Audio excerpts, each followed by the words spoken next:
Hello, good day, everybody. My name is Jeff LaPlante. I'm the program director for the Child and Youth Diabetes Strategy at the Lawson Foundation. Welcoming you today. I'm actually joining you from territory of Delaware, Miami, and Shawnee, which is otherwise known as Cincinnati, Ohio.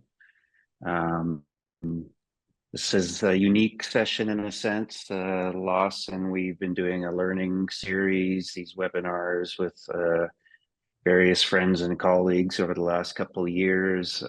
This one we're doing in partnership with the Foundation House. So it's hybrid in a sense that we have the online piece, but then also a live in-person piece going on at the Foundation House in Toronto, where Hilda and Keely will be speaking from. They join the group there in the room. I'll just introduce you quickly to our new CEO at Lawson Foundation, Kathy Taylor, who will welcome the group in the room there, and then she'll pass it back to me. I'll briefly introduce Hilda and Keely and let them start talking. So Kathy, over to you. Great, thanks, Jeff. Welcome everyone online and in the room. There's about 15 to 20 of us in the room for those online. So first of all, I just want to thank Jeff, who is our wonderful colleague, typically in Winnipeg, but in Ohio this week. Just a reminder that Foundation House acknowledges that we're on the Huron-Wendat, Petun, Haudenosaunee, Anishinaabe, the Mississauga Anishinaabe of the Credit, and we share a special relationship to the territory in which our office is located. And as you all know, Toronto has a long history as a meeting place and a center of trade and commerce, which began thousands of years ago. And today it is home from Indigenous peoples from across Turtle Island and many who also come from away. I personally live and work on what's called the Haldeman Tract, or 6 miles deep from the Grand River, on the shores of the Grand River in southwestern Ontario, which is based on the Haldeman Treaty in 1784. It is currently the subject of litigation by the Six Nations of the Grand River Elected Council since 1994, entering its 30 years of unresolved legal proceedings, which is not unusual. And as we all learn about the land that we live on, it's important to recognize where we are in terms of our treaty and reconciliation negotiations. So we're really grateful to have the opportunity to live and work in this territory. And at Foundation House, we often work to commit to the truth of our shared history, which is one of the reasons we're today. So Jeff, over to you to introduce our guests. Great, thank you, Kathy. Yeah, I just wanted to say we wanted to bring this session forward just to have this discussion about the 231 calls for justice and the principles for change. We think it's something that should be brought to the sector and for everybody to consider in their work and their personal lives, of course, too. Proud to say I've known Keely for about 20 years, former co-workers, and then just connecting over the years in various capacities too. And proud to say I've met Hilda recently and able to invite her to do this, and entirely grateful that they're wanting to do this and to do it in person, of course, in Toronto. So yeah, instead of myself talking about Keely and Hilda, I'll invite you to introduce yourselves and start your talk. Thanks.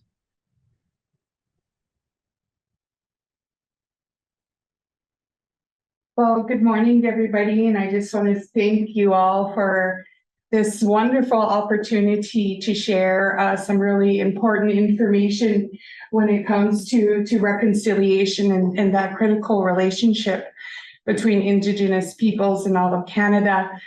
So my name is Keely Ten Fingers. I am Lakota, and I currently reside in Winnipeg, and I am with the National Family and Survivor Circle, Inc., as the manager of policy, legislation, and data sovereignty. Thank you.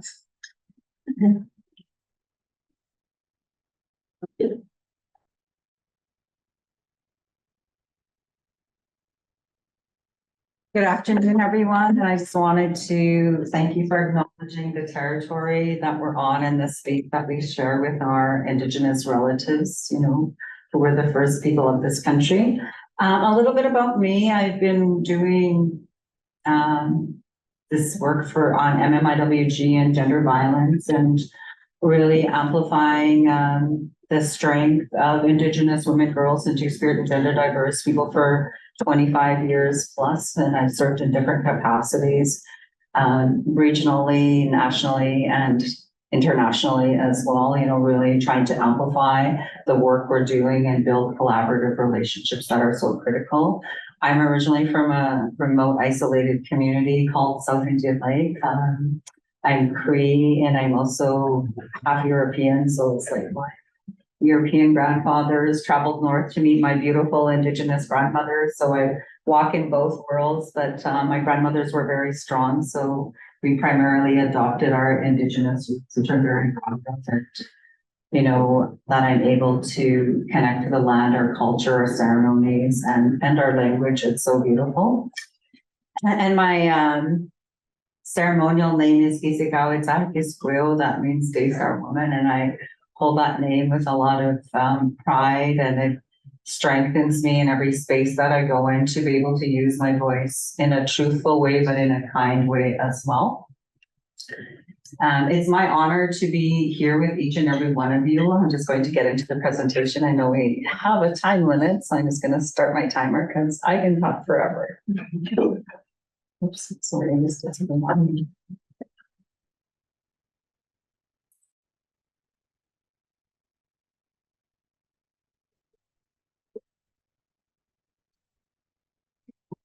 And I also wanted to acknowledge Jeff for making the connection. Thank you so much, Jeff. And, you know, this is an important relationship that we're going to be building. And, you know, it's these types of relationships that we can build that can be catalysts to, you know, really inspiring change, you know, for the safety and security, healing and wellness and justice for Indigenous women, girls, and Two-Spirit gender diverse people. And I just kind of wanted to say, in all honesty, I have a very heavy heart being here today. You know, as many probably have heard, in Manitoba, we have had Indigenous women's bodies disposed of in landfills, and the trial is starting in Manitoba now. And prior to my flying here, I attended an event, you know, where the families were gathering outside the law courts in Winnipeg, you know, to really amplify, like, this is a crisis and we need, you know, transformative action to occur, and it's so critical. And in saying that, I just wanted to offer a moment of silence, you know, to all the sisters that really have been lost and stolen across this country.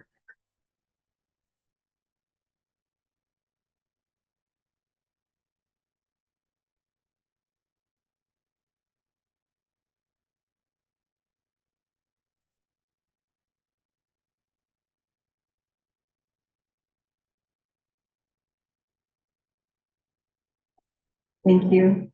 And, you know, I just wanted to also really amplify that our gathering today is not just a meeting, you know, it's a call to action, you know, for each and every one of you to be change makers, to walk with us in this journey. You know, because I always say that, you know, we deserve to live a good life. We deserve safety. We deserve security as Indigenous women living in this country. And it's, you know, we can build this partnership to really support the implementation of the 230 calls for justice, which I'm going to go into a little bit. It's kind of complex, so we're trying to highlight key areas which will inspire you to do more research and reading as well. So thank you. Multitask here. Oh. Am I doing something wrong? Am I supposed to be pointing at? Oh, this way? Okay. There we go. And so just a little bit about the National Family and Survivor Circle. You know, we're a beacon of hope and action. We're comprised of Indigenous women, girls, and Two-Spirit and gender diverse people who have the lived experience and the expertise. And I just wanted to back up a little bit.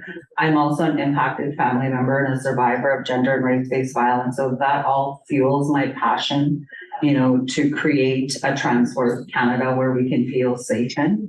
And we initially started out as an advocacy group, but now, as of April 2023, we became an independent nonprofit entity, which is huge, you know, to have people who are leading the charge, who have the lived experience and the expertise.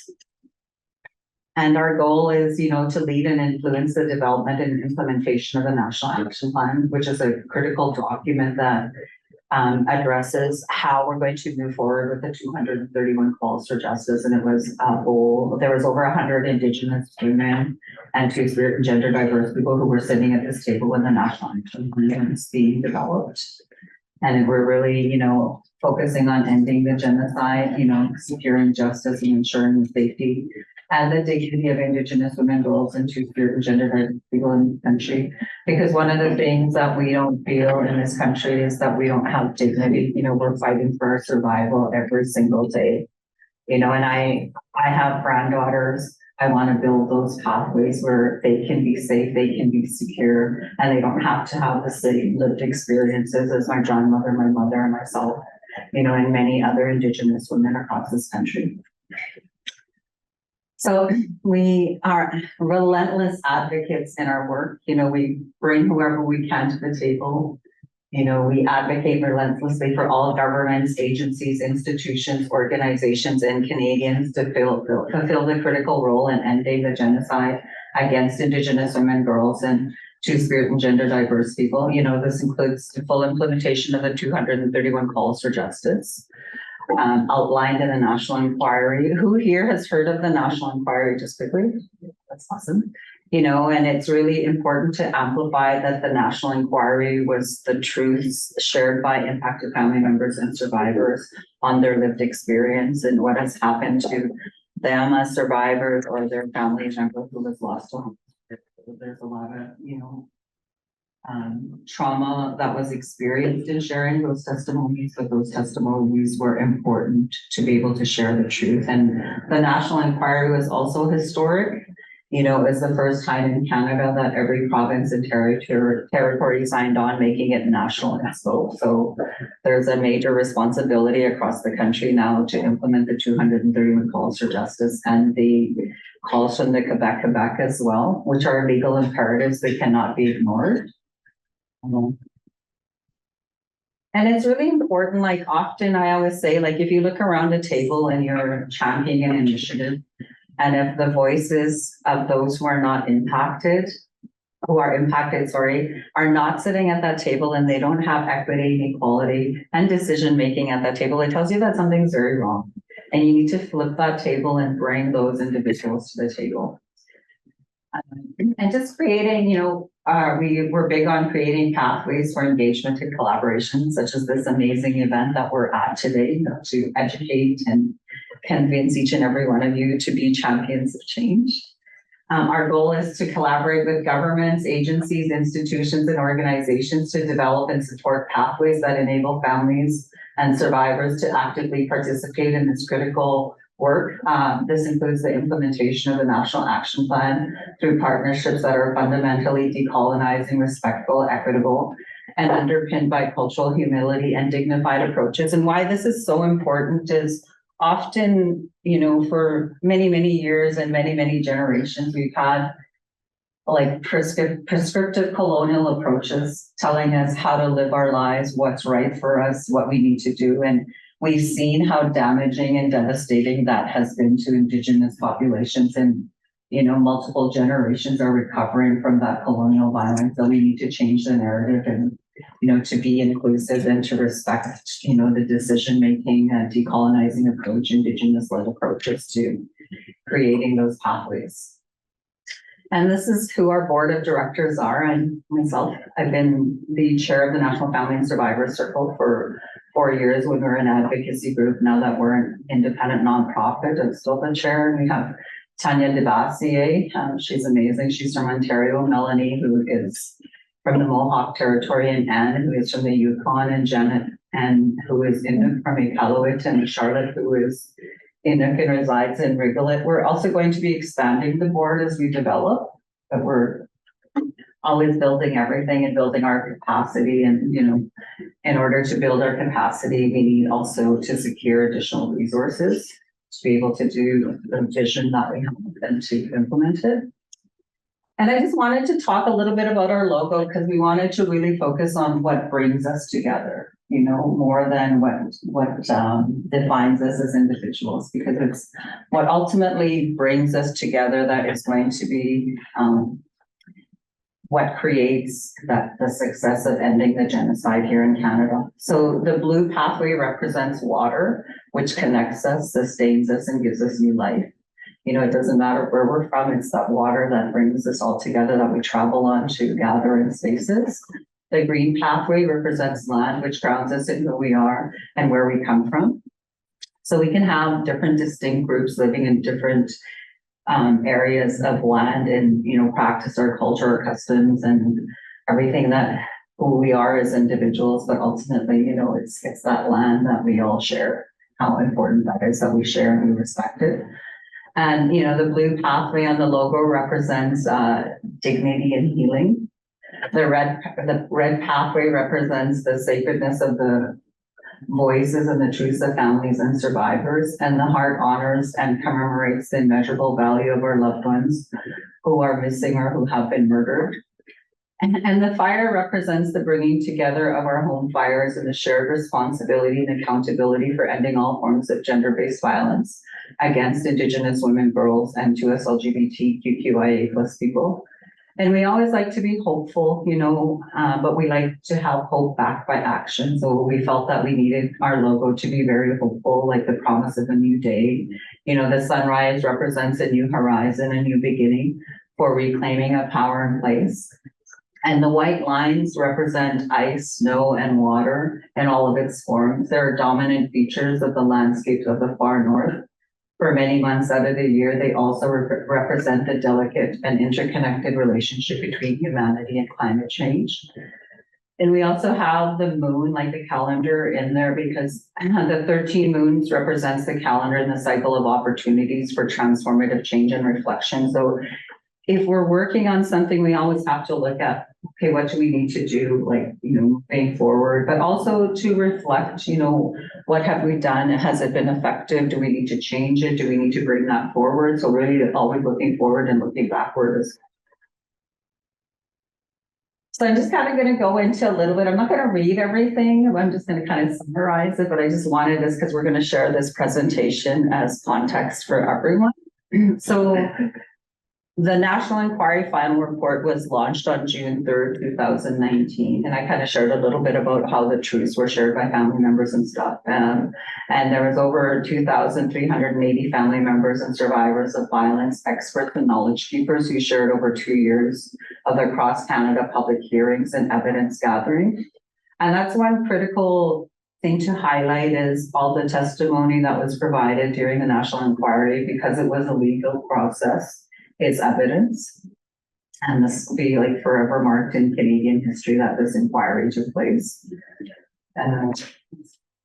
You know, this, and including, like I kind of talked a little bit about it, I'll kind of jump all over the place about the multi-generational and intergenerational trauma and marginalization, you know, in the form of poverty, insecure housing or homelessness, and barriers to education, employment, healthcare, and social supports.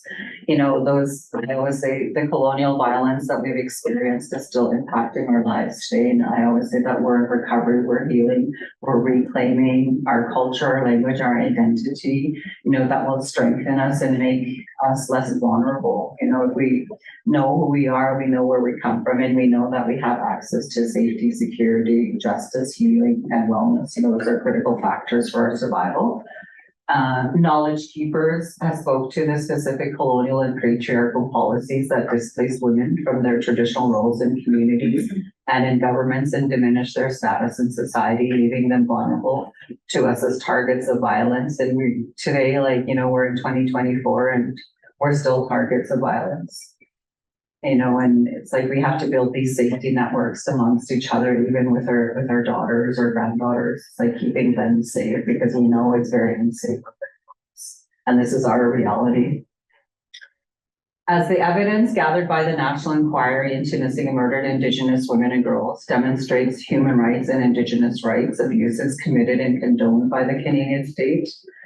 You know, this is very profound. And one of the saddest things that I thought when the final report was launched on June 3rd, 2019, is people tried to take apart the word genocide rather than focus on what is happening to us. And that seemed to be what media picked up a lot, not that we were being murdered, that we were going missing at alarming rates and we're experiencing violence at alarming rates.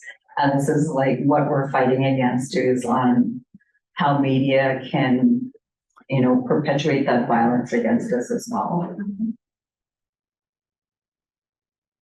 So these abuses and violations have resulted in the denial of safety, security, and human dignity. They are rooted in the causes of violence against Indigenous women, girls, and 2S LGBTQIA+ people that generate and maintain a world within which Indigenous women, girls, and two-spirit and gender diverse people are forced to combat violence on a daily basis, and where perpetrators act with impunity. And this is very frustrating for us as we're trying to champion change, that, you know, the policies and the legislation is very outdated, and in fact, in some cases, it also perpetuates violence against us, and we're really pushing hard. And this is where I see, you know, this group becoming really instrumental. It's, you know, everybody has a lot of connections, right, to politicians, to people who have a lot of influence, where you can influence that change that way as well.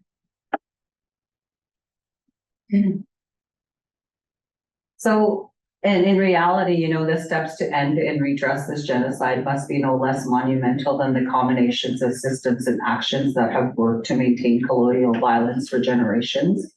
A permanent commitment to ending the genocide requires addressing the 4 pathways explored in the National Inquiry Final Report. So the historical, multi-generational, and intergenerational trauma, social and economic marginalization, maintaining the status quo, and the institutional lack of will. And this is one of the things that I continuously see, especially from governments, is the lack of political will. We know that they have the power and the resources, you know, to change the outcome for us as Indigenous women, girls, and two-spirit and gender diverse people.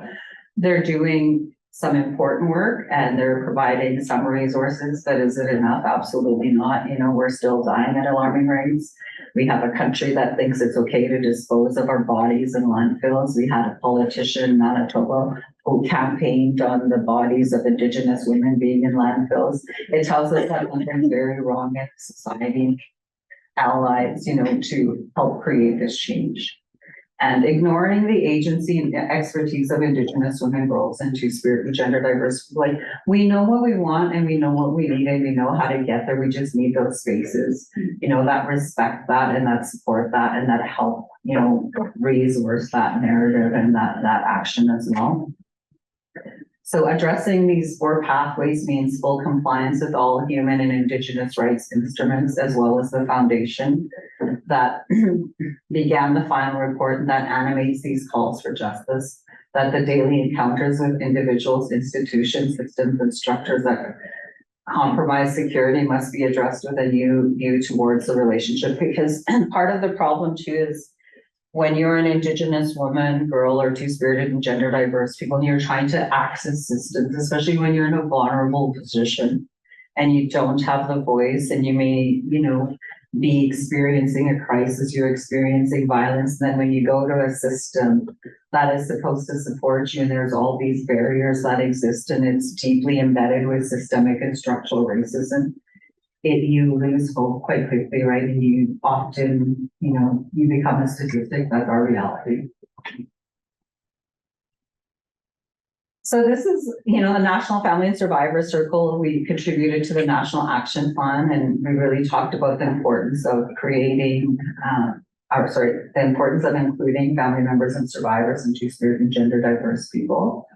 You know, confronting and disrupting these 4 pathways of trauma, social and economic marginalization, and lack of will to change, and ignoring the agency and expertise of Indigenous women, girls, and two-spirit and gender diverse people, family members, and survivors is crucial in creating transformative change through a decolonizing approach. Through this process, for doing so, must follow the principles for change, which I'll get into a little bit, and the 4 pillars that we created as the National Family and Survivor Circle. We feel that anybody could use, it doesn't matter what you're doing, you could utilize these 4 pillars to build around them for any work that you're doing as well, and centering our expertise and implementation of the National Action Plan and the calls for justice requires the creation of new pathways within all governments, agencies, and organizations for true partnership with families and survivors.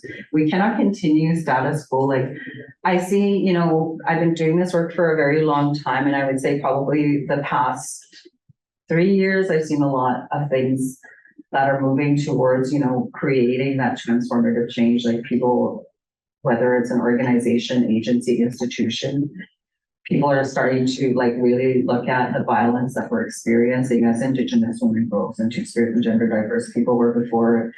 It's a gender issue, right? And it's also an issue that when you're Indigenous, you also face a lot of racism. So there's, two forces that are very strong that we're going against as well. So it's very difficult for us, but we're relentless and we're, very strong as Indigenous women. And we have matriarchs that are rising up that are claiming those spaces, especially when we see our vulnerable little sisters and it really fuels you to, become stronger, your voices become louder, you're looking for accountability.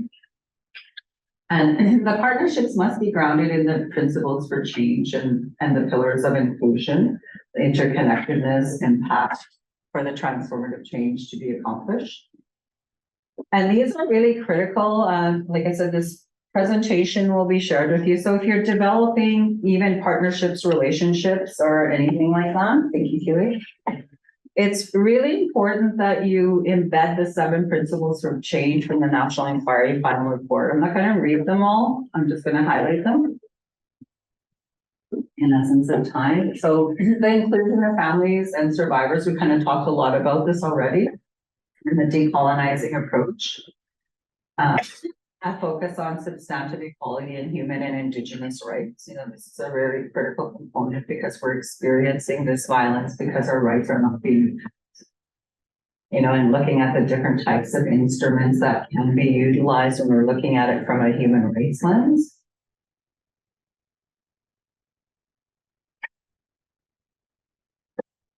And really, Indigenous-led solutions and services.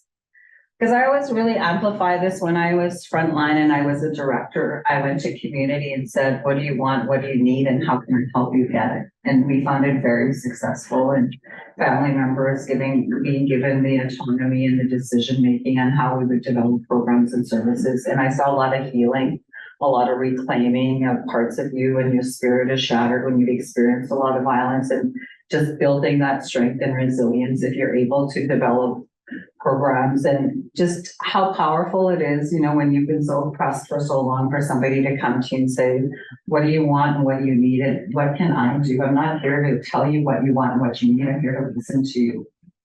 How can I help you accomplish like what you want and what you need for your healing, your wellness, your dignity, and your justice? So it's very powerful in doing that. And also recognizing distinctions, recognizing the diversity amongst First Nations, Métis, and Inuit communities. And the calls for justice may be interpreted in equitable and non-discriminatory ways, address distinct needs, and take into account factors for distinctiveness, especially when you're working with individual communities. Indigenous people really, really highly, and I'll say capital bold, dislike letters, when you do a pan-Indigenous approach, they want to be recognized for who they are. So I just wanted to amplify that. And cultural safety is really, really important. It's a lot about learning too, about how can you do things better? How can you ensure that you're not creating any further harm, and looking at ways that Indigenous people do their programming, deliver their services, whatever that means to them, just not like I kind of have a problem when people say I take a cultural awareness training for an hour online. If you really want to learn it, you go to the community, you participate in their ceremonies, their feasts and their different types of programming, and they're very welcoming as well. Like I also train another course kind of teaching about a lot of this stuff, and it's about so you're welcome to our community, to learn, to experience it firsthand, because it's very beautiful, and many people look at us as our trauma, and we're not our trauma, for who we are as Indigenous people. We're beautiful, you know. We have a beautiful culture. We have a beautiful community. We have beautiful relatives. And really taking a trauma-informed approach, like, is really, really critical in anything that you're doing. You know, incorporating a knowledge of trauma into all policies, procedures, and practices, solutions and services, is crucial to the implementation for the calls of justice, as it is fundamental to recognizing the impacts of trauma and to respond appropriately. And say if you're bringing together a group of family members and survivors, and you want to do some work, like you should have trauma support available as an example. Choosing the language really matters, you know, and really having empowering language, strengthening language, and really amplifying, you know, the components of equity and equality when you're meeting with family members as well. And just our messaging and advocacy, you know, on October 24th, we did a press release, you know, we kind of talked about the obligations for the calls for justice. I'm not going to read it all because I'm just being mindful of time. And, you know, we really talk a lot, again, it's about the autonomy, right? For us to be decision makers in our lives. And you'll see a lot of success. You're going to see a lot of healing and wellness occur on autonomy to have that equity and that equality and that decision making your tables. You know, it's like, you know, you've never really had a voice, and often all of a sudden you have a voice, right? You don't know what to do. So it's taking these little steps to saying, I'm creating this space, we're doing it together. And it's going to be a journey together, and really committing to that journey, not like just having one meeting and having a presentation. Like, we need that action, we need that commitment, we need that partnership. And we look at the relationship bank. The relationship bank is really, really critical.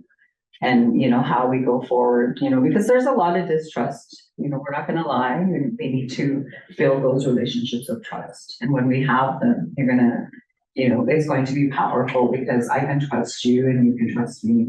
And we know the commitment that we've made together and that we're going to walk this journey together. And I really wanted to amplify this, you know, a grandmother, and a lot of the work we do, we're guided by grandmothers, Indigenous grandmothers, you know, who root us in how we need to do the work and to ensure that we're also taken care of, because this work is not easy. You know, you're surrounded by a lot of trauma all the time, you know, because you hear the news, you're sitting with family members and survivors, you know, who have these horrific experiences of violence. So it's not an easy journey to be on.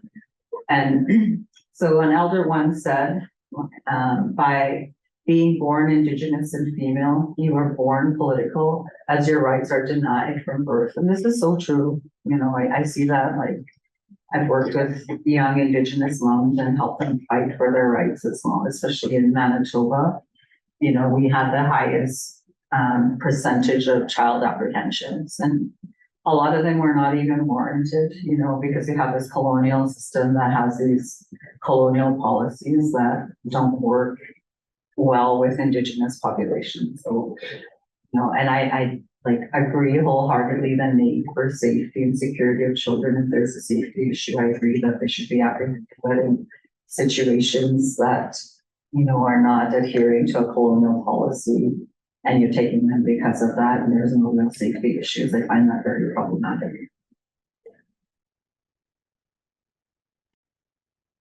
So, you know, and I always say that we are born with a bundle of rights, and I wish that people could see us as such, you know, when our little baby daughters are born, you know, that they could be seen as human, you know, that we have rights and that those rights need to be upheld, that we shouldn't be denied our rights from birth, you know, because it just creates a pathway where we're going to experience violence. And the likelihood of, you know, that little girl becoming a grandmother is probably very highly unlikely, you know, because of the violence and the barriers that she'll experience throughout her lifetime. And this is kind of when we're looking at how do we go forward. You know, these are critical pillars that we utilize and we notice other groups utilize. Like, we work at the data group, and Others are starting to utilize the framework that we've built with the National Family and Survivor Circle. We developed 4 pillars to guide our work: educate, educate, and raise awareness, and inform and inspire legislation, policy, research, systems, and behavioral change. So we start with the one in the middle, right? Like, who's in the middle? Like, is everybody in the middle that needs to be? We look at what is inclusion, who's being left out, who's not there, right? And then we look at that everything is interconnected, like everything is interconnected, interdependent, right? Who's all there? Like, do we need to bring more partners to the table? Do we need to bring other government departments or other individuals to the table? So we have everybody in the center who needs to be there. And then we have everybody who's interconnected on the outside, like kind of looking in as well. And like, how do we support this? How do we make it happen? And then there's the pillar of accountability, because if we don't have accountability, we're not going to see results, and we're not going to be able to measure results as well. And in order to have impact on that ground, we need, the pillar of inclusion, the pillar of interconnectedness, and the critical pillar of accountability, because if there's no accountability, people are not going to act. Systems are not going to change, and we know that. So we just really, we feel that this is a very simplified model because it's a very complex issue, right? When we look at everything that needs to change in order to address the genocide that is occurring against Indigenous women, girls, and Two-Spirit and gender diverse people, it kind of brings it to life as you visualize it, right? Like, it's like 4 pillars. It's a complex issue, but it's pretty easy to solve if everybody works together. And this is, the power of philanthropy in advancing rights.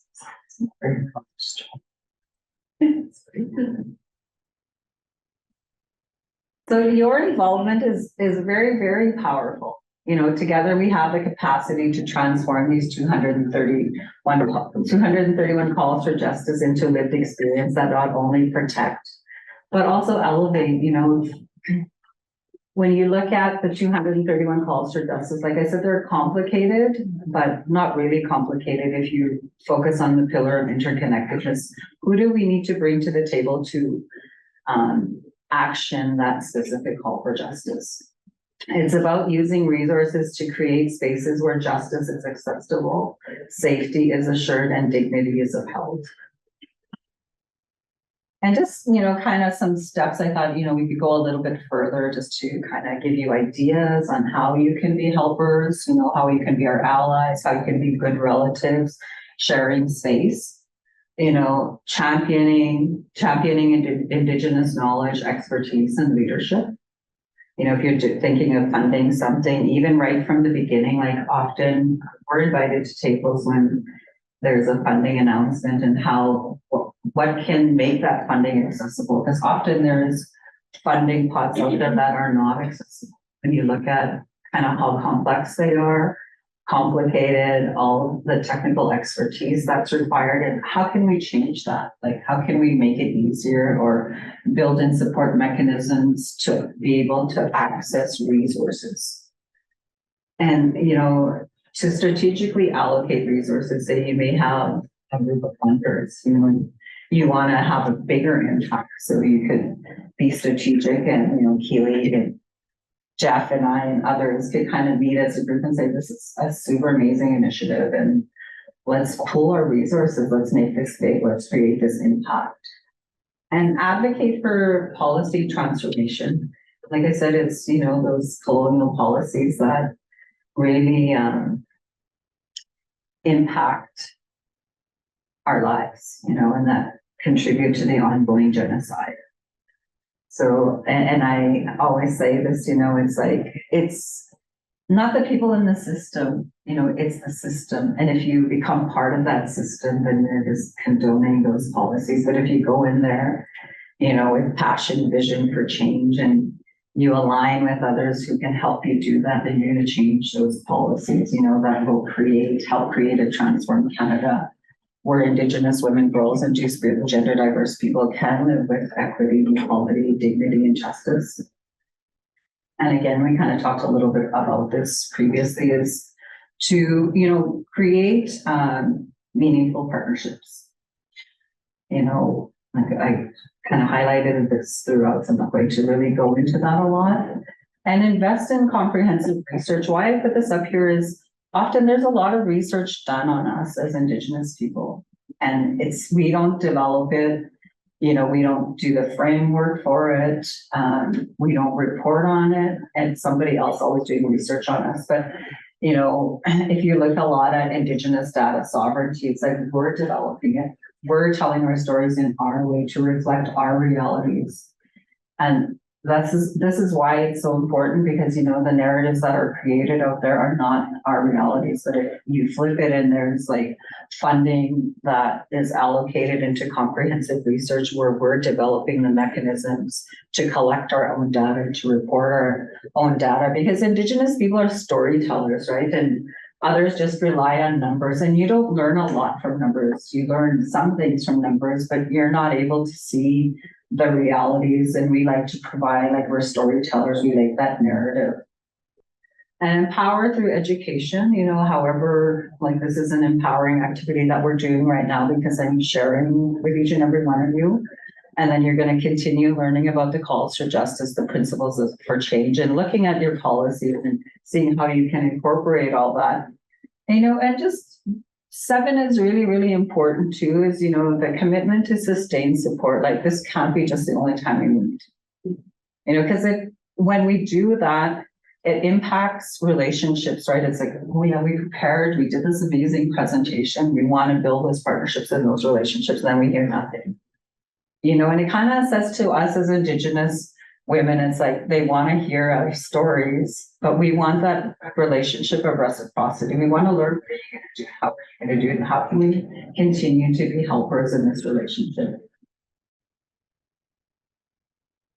And just in closing, we invite you all to join us in this pivotal moment to transform our collective power into a beacon of hope and justice. You know, together we can center and elevate the voices of Indigenous women, girls, and 2S LGBTQIA+ people, ensuring a future where their dignity and safety are inherent and unquestionable. Like, we're always questioning, like, do we matter? We know that we matter, but why is society always questioning that if we matter or not? Like, that says there's something really wrong in this country.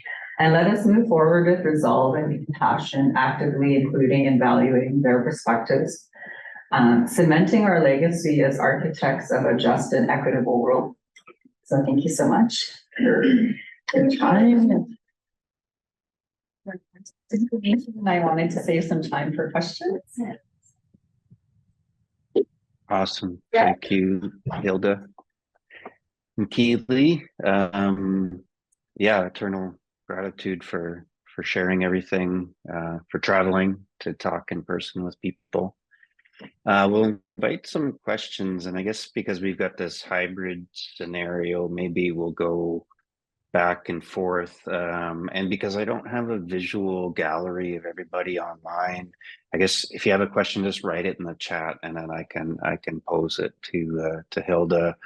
And so maybe we'll start with if there's any questions in the room. And you can just ask Hilda, and then we'll bounce over to the chat if there's any in the chat.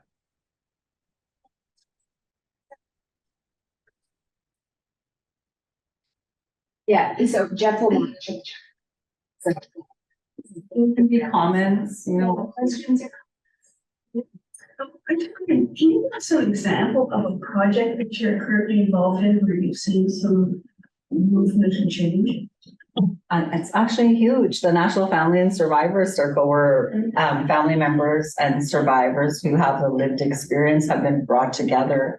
And now we're sitting at government tables, you know, we're informing, we're advising, they're bringing us, you know, to different tables and expanding our reach as well. So this is historic that the National Family and Survivor Circle exists. This is the first time that anything has been done like this, where, you know, it was kind of interesting because we were inside government, we were meeting with ministers and everything, where people kind of wait for quite a while to get to the tables and the ears of ministers, but we were already there. So now it's like we're coming from inside that relationship and going outside to community now. So it's very powerful. Yeah, Can you tell us a little bit about the legal proceeding, what's happening now, like what's the court case, like what are the issues? Well, in respect to missing and murdered Indigenous women and girls, well, the National Inquiry final report was a legal process, and from that process came the 230 calls to justice, which are legal imperatives. You know, there's specific calls for different sectors to act on, which is continuous, ongoing. But there's a lot of all kinds of court cases happening across the country. Sadly, a lot of them are related to the homicides of Indigenous women, girls, and two-spirit and gender diverse people, the gender-based violence, you know. And there's also some legal challenges because Indigenous women, girls, and two-spirit and gender diverse people we're becoming stronger, you know. A lot of our sisters are becoming lawyers, you know. We're looking at that lens. It's like, you're not upholding our rights, we're gonna fight. We're gonna fight hard. Were you thinking of the one in Arizona? Yeah. Oh, so yeah, I can't, like, that's just beginning right now, like it just started this week. Jeff, If I any may. questions? Yeah, I'll just bounce over to, again, anyone online, if you got a question or comment, please write it in the chat and I'll read it. Just a comment from Mia saying, thank you very much, Hilda. I hope I can take some of this with me to create momentum within the small circle I work within that may eventually have larger ripples. Quickly, another comment from Jillian. Big thanks for all that you're doing. It's time, and I hope it leads to big justice and change.